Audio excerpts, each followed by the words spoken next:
Syarif, 18 tahun, turun sendirian dari Gunung Slamet untuk mencari bantuan saat temannya mengalami kram kaki. Kabut menelan jalurnya, langkahnya menjadi satu-satunya suara di malam yang pekat. Dan 2 minggu kemudian, jejaknya baru ditemukan. Tapi tubuhnya sudah tenang, seolah gunung sendiri yang menunggu.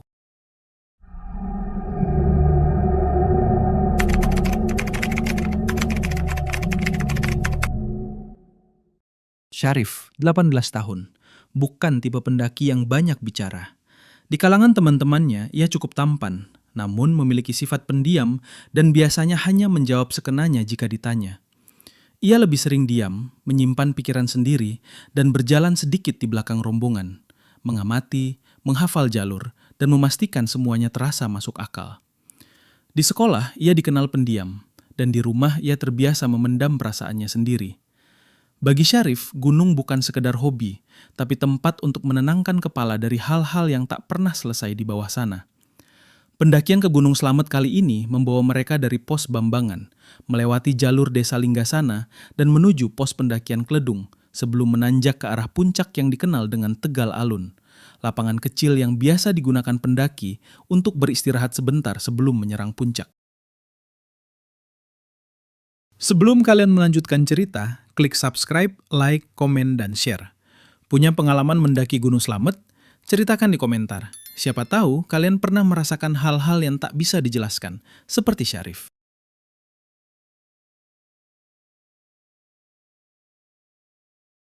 Pendakian ini punya tujuan sederhana, setidaknya menurut Syarif.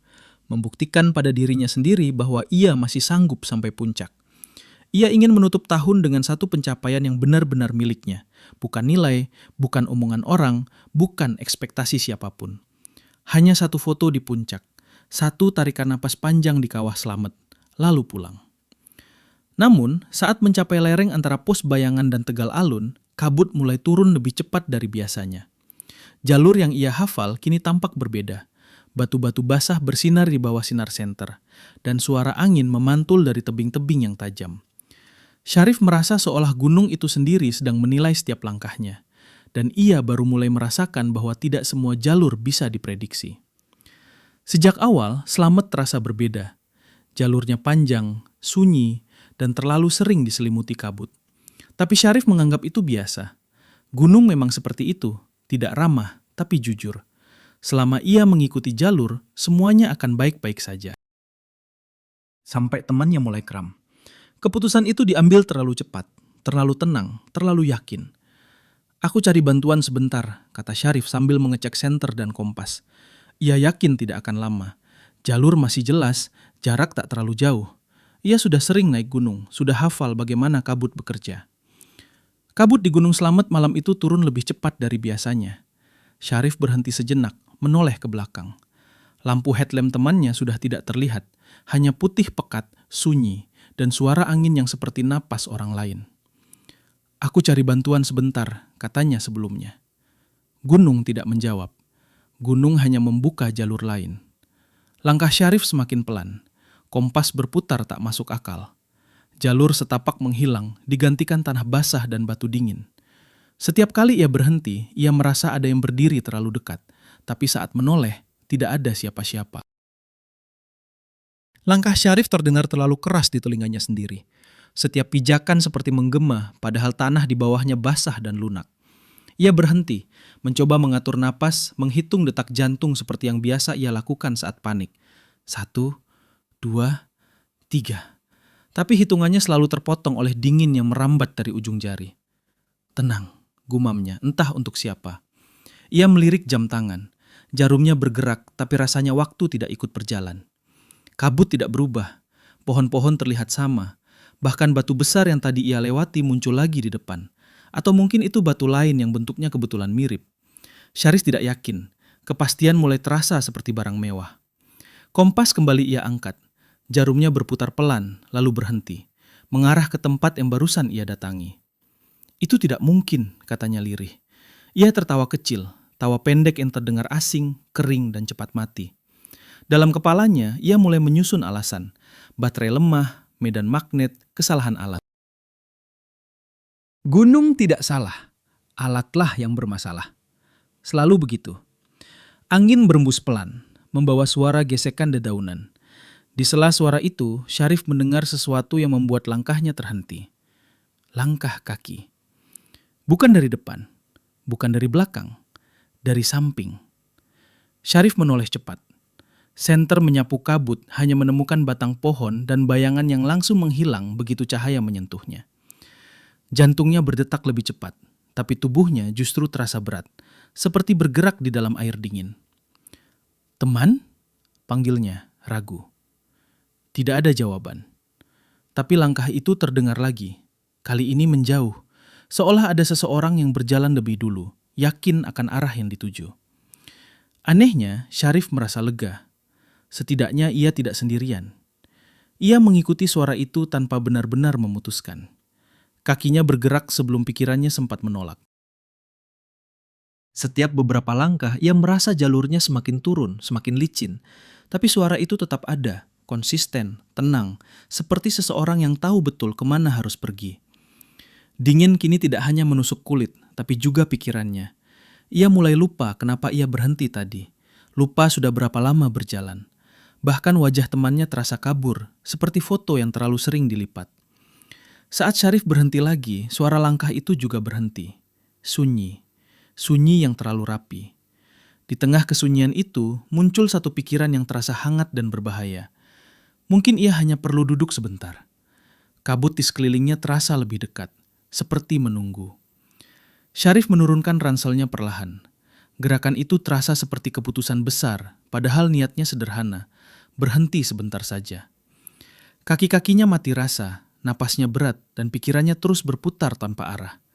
Ia hanya ingin memberi tubuhnya waktu untuk menyusul pikirannya yang tertinggal. Ia duduk di atas batu besar yang dingin dan lembab. Tidak terlalu nyaman, tapi cukup. Selama ini, berhenti selalu berarti aman. Ia masih sadar itu.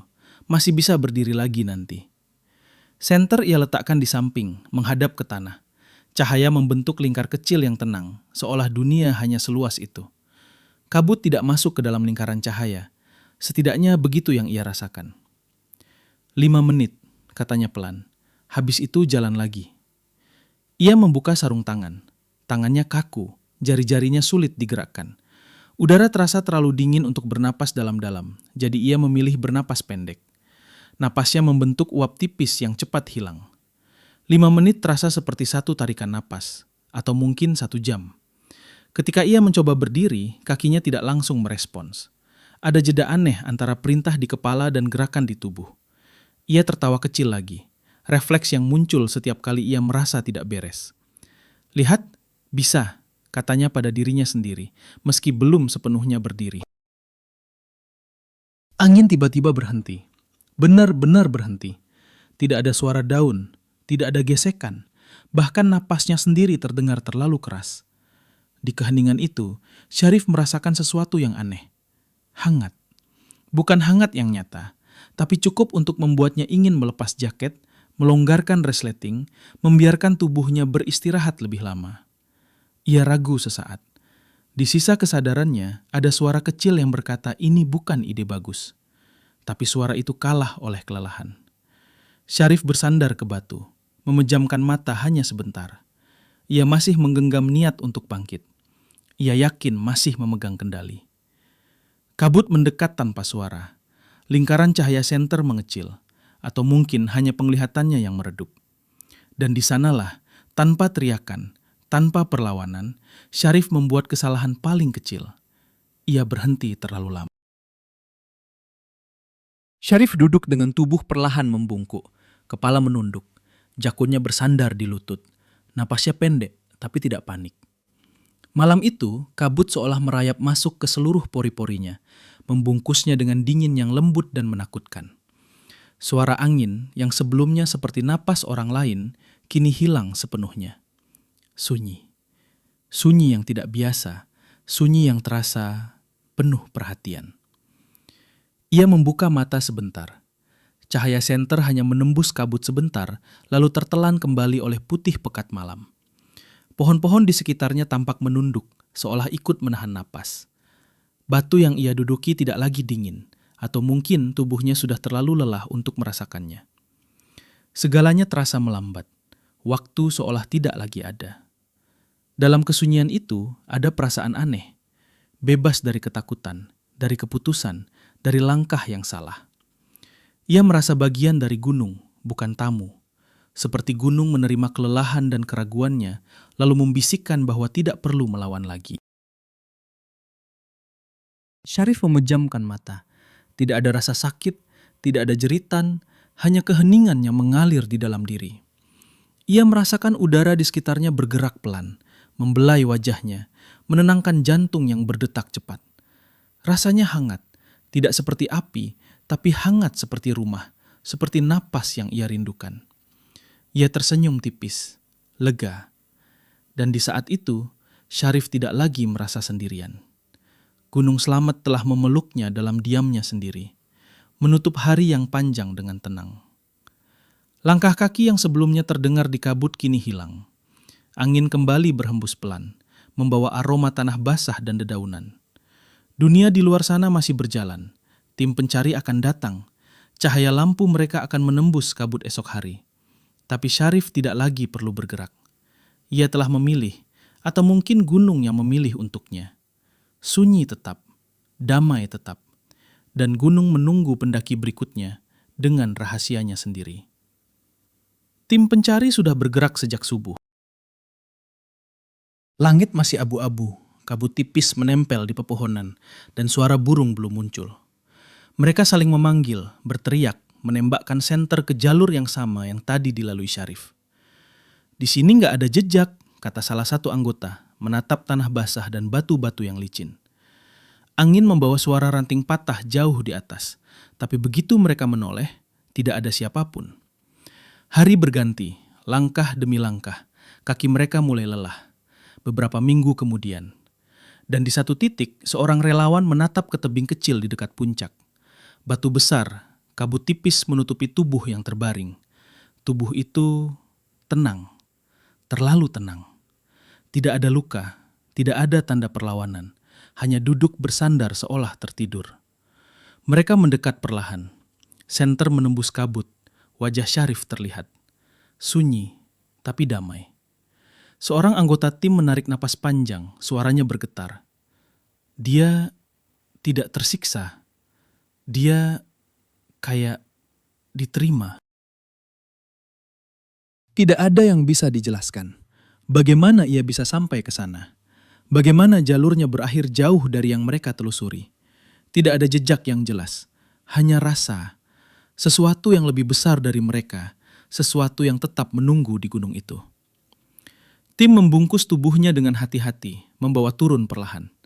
Tetapi di setiap langkah, kabut seolah menempel lebih dekat. Dan dalam hati mereka, mereka tahu, Gunung Slamet masih menyimpan rahasia. Masih memilih siapa yang boleh pergi, siapa yang harus berhenti, dan siapa yang diterima dalam diamnya. Mereka turun, membawa tubuh Syarif, tapi cerita tentang malam itu tetap menempel di pikiran. Di kabut, mereka masih mendengar, kadang samar, langkah yang berjalan lebih dulu, menuntun pendaki ke tempat yang tak semua orang bisa kembali.